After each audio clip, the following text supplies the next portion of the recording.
আসসালামু আলাইকুম। দেশ এবং প্রবাসে যেখান থেকে দেখছেন সবাইকে জানাচ্ছি আন্তরিক শুভেচ্ছা অভিনন্দন। আমি এম এ মাসুম বিল্লাহ। আমার ফেসবুক পেজ জমি ক্রয় বিক্রয়, অবশ্যই পেজটি ফলো দিয়ে রাখবেন। আজকে যে বিষয়টি নিয়ে কথা বলবো সেটি হচ্ছে ইসলামিক ফারায়েজে নির্দিষ্ট সম্পত্তি কারা পাবে এবং কাছের আত্মীয় কারা পাবে এবং দূরবর্তী আত্মীয় কারা পাবে। তো গত পর্বে আমি কথা বলেছিলাম জাবিল ফুরুজ। আজকে কথা বলবো আসাবা জাবিল আরহাম। তো জাবিল ফুরুজ নির্দিষ্ট কোরআনে কয়টি অংশ নির্দিষ্টভাবে দেওয়া আছে? 6টি অংশ। 2-এর 1 অংশ, 3-এর 1 অংশ, 4-এর 1 অংশ, 6-এর 1 অংশ, 8-এর 1 অংশ, অর্থাৎ 2-এর 3-এর 2 অংশ অনুপাত হারে 2-2-এর 1। তো জাবিল ফুরুজগুলো হচ্ছে 12 জন। 12 জনের মাঝে 4 জন হচ্ছে পুরুষ, যেটা নিয়ে আমি গত পর্বে আলোচনা করেছি। বাবা, স্বামী, দাদা ও বৈপিত্রীয় ভাই, এই 4 জন হচ্ছে পুরুষ। আর 8 জন হচ্ছে মহিলা।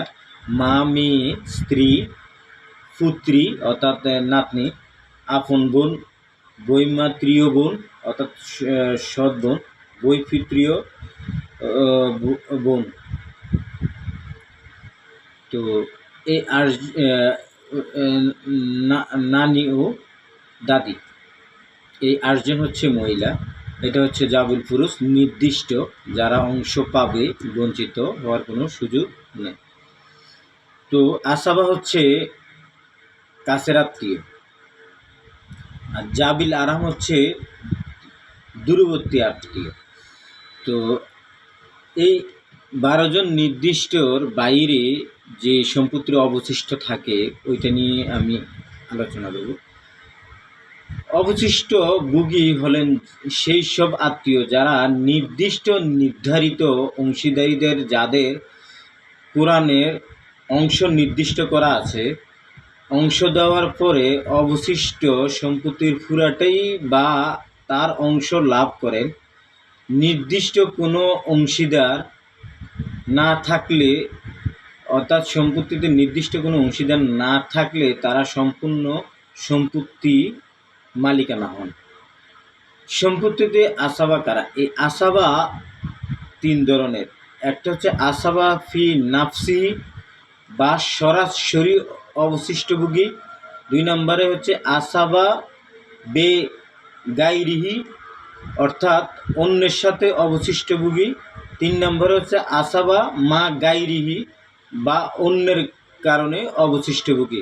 তো আমরা আজকে আসাবা ফি নাফসি নিয়ে আলোচনা করব।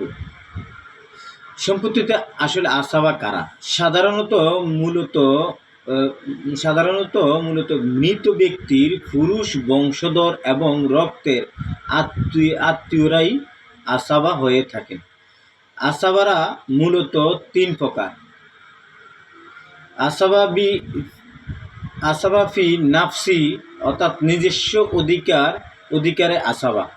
এরা হলেন পুরুষ আত্মীয়, যেমন পুত্র ও পুত্রী অর্থাৎ নাতি। 2 নম্বর হচ্ছে পিতা ও দাদা।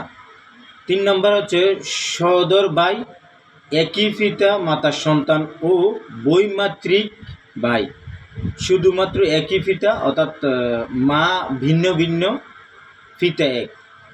4 নম্বর হচ্ছে সহোদর ভাইয়ের ছেলে অর্থাৎ আপন ভাইয়ের ছেলে ও বৈমাত্রিক ভাই অর্থাৎ সৎ ভাই এবং চাচার ছেলে।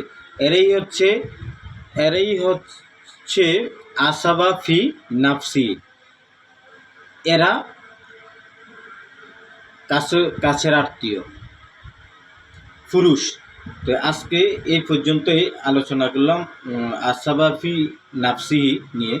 তো আগামী পর্বে কথা বলবো আসাবা ফি গাইরি নিয়ে। তো ধন্যবাদ সবাইকে। আজকের মতন বিদায় নিচ্ছি। সম্পত্তিতে এই আসাবা কারা সংক্ষেপে আলোচনা করলাম। ধন্যবাদ সবাইকে। ভুল ত্রুটি হলে আজকের মতন বিদায় নিচ্ছি। আল্লাহ হাফেজ।